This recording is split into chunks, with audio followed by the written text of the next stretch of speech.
Hi everyone, let's talk factoring. So let's say that you're told to factor some polynomial, and you could use the rational zero test and synthetic division to maybe pull out some factors. It could be a successive process. And in fact, in the rational zero test, you can keep updating the list of candidates. Maybe you can eliminate some along the way. And by the way, if you get something like x to the fourth minus 1 down the line, then you could be able to factor that directly and get away from the synthetic division. But let's say you can get it all the way down to a quadratic. Well, are you done? It depends on what set you're factoring it over. See, this is how you can be a smart aleck with your old algebra teacher. Let's say you run into your old algebra teacher on the street, and your algebra teacher says, hey, I have a quadratic for you. Factor this. Now you can be a smart aleck and ask, over what set? And then maybe your algebra teacher will disappear in a cloud of smoke. Because it depends. What set of coefficients are you allowed to factor over? See, in old school factoring, what your algebra teacher would be expecting is factoring over the integers. For example, if you see something like the factor 3x plus 1 times the factor x minus 2, this is an example of factorization over the integers, because all the coefficients in each factor are integers. Positive 3, positive 1, positive 1, negative 2.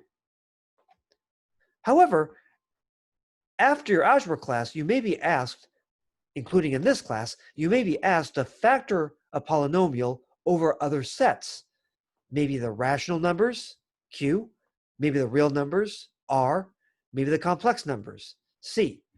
And when we say factor, we mean factor completely. Factor as much as you can, given that you're allowed a given sandbox of numbers. If you're allowed to play in C, then there may be all sorts of ways you can break things down. And we'll see that. So again, here's an example of old school factoring over Z, the set of integers. Our old friend, 4x cubed minus 5x squared minus 7x plus 2.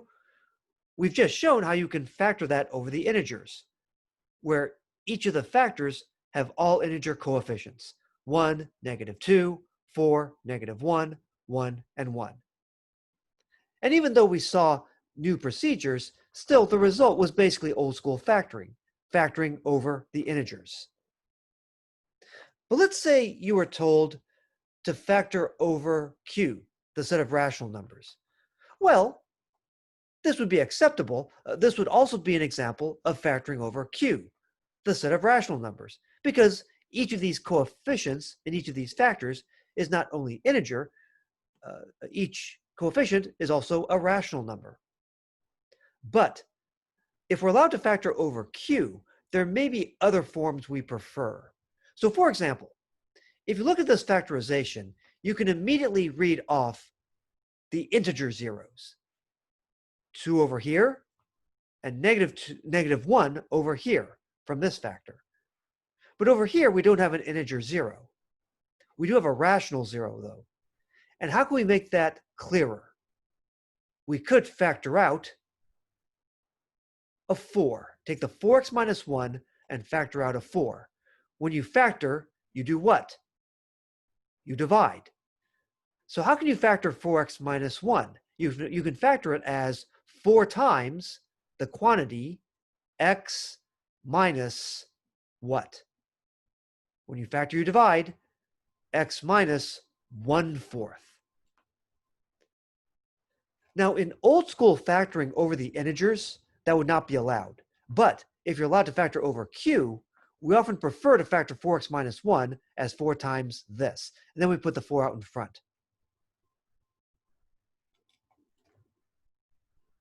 So then the factorization would look like this, where the 4 is out in front, that's the leading coefficient, and then the factor x minus 2, then the factor x minus 1/4, then the factor x plus 1. Although, of course, you could reorder these factors. The 4, however, would normally stay out to the left. Now, this is in a certain form called Lft form, which we'll talk about later on.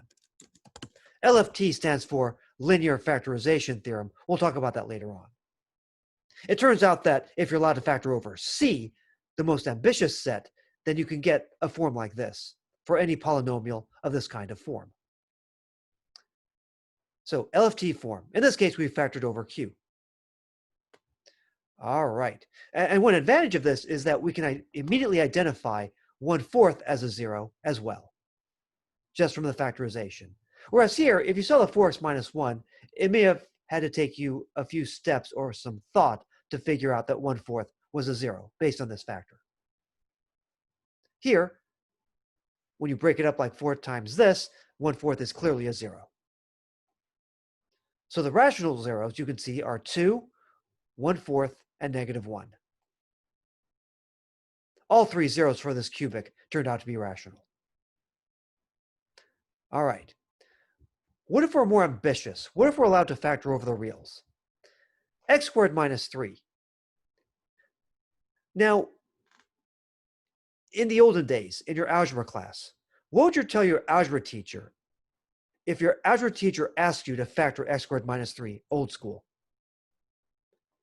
You'd say, it's prime. I cannot factor it any further.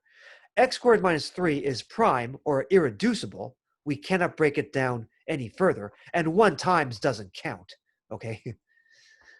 We cannot break it down any further over Z, or for that matter, over Q. You cannot factor it over the rationals either. You'd have to go out to something like the reals in order to be able to factor this. And how could you factor this? Well, we can think of this as a difference of 2 squares. It's just that 3 is not a very nice square. It's not a perfect square.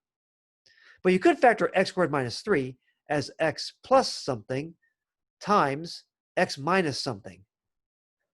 3 is the square of what number? It's not very nice, but it is real. The square root of 3. So we can treat x squared minus 3 as a difference of 2 squares, maybe not nice squares, but a difference of 2 squares. X squared minus 3 can be factored like so, or vice versa. You can switch the factors. The factor x plus root 3 times the factor x minus root 3. Now, the square root of 3 is not an integer, and it's not rational. So these kinds of factors would not be allowed if you were told to factor over Z or Q, but if you were told to factor over R, the reals, or over C, the complex numbers, then you'd be expected to break this down further. Remember, when you're told to factor, you must factor completely over the given set. All right. And we can see immediately that negative root 3 and positive root 3 are real zeros. One advantage to factoring over a given set is that you tend to be able to get the corresponding zeros in that set. All right. Now, C, the most ambitious set, the set of complex numbers. And in fact, if you're allowed to factor over C, if you take a polynomial in a nice form, then you should be able to break it down into Lft form. Basically, a number times a bunch of linear factors.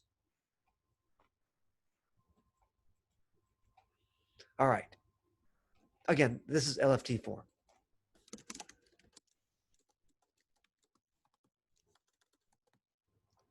Where these are all linear factors. First degree. All right. Now, a key thing that's going to help us factor polynomials over C is the fact that we now have a rule for factoring the sum of 2 squares. We got this from section 2.4 because we needed imaginary numbers. We can factor a squared plus b squared as the factor a plus bi times the factor a minus bi. It looks a lot like the factorization for a difference of 2 squares, except you must insert the i's. All right. So for example, how'd you factor x squared plus 9? I'll give you 15 seconds.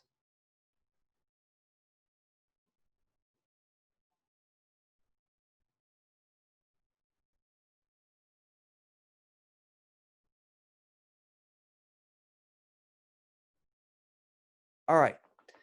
First of all, you might want to consider how do you factor x squared minus 9? That's a difference of two nice squares. We could factor that old school as the factor x plus 3 times the factor x minus 3, or vice versa. But now, in red, what happens if we have x squared plus 9? How do we change the factorization? It's going to be the factor x plus 3i times the factor x minus 3i. So many students might want to start with considering the difference, and then when you go to the sum, insert the i's. X squared plus 9 equals the factor x plus 3i times the factor x minus 3i. All right. And again, we can identify negative 3i and positive 3i as zeros, complex zeros. All right, next up, we're going to factor a polynomial like this completely. It's a fifth degree. We can factor it completely over, say, the reals and over C.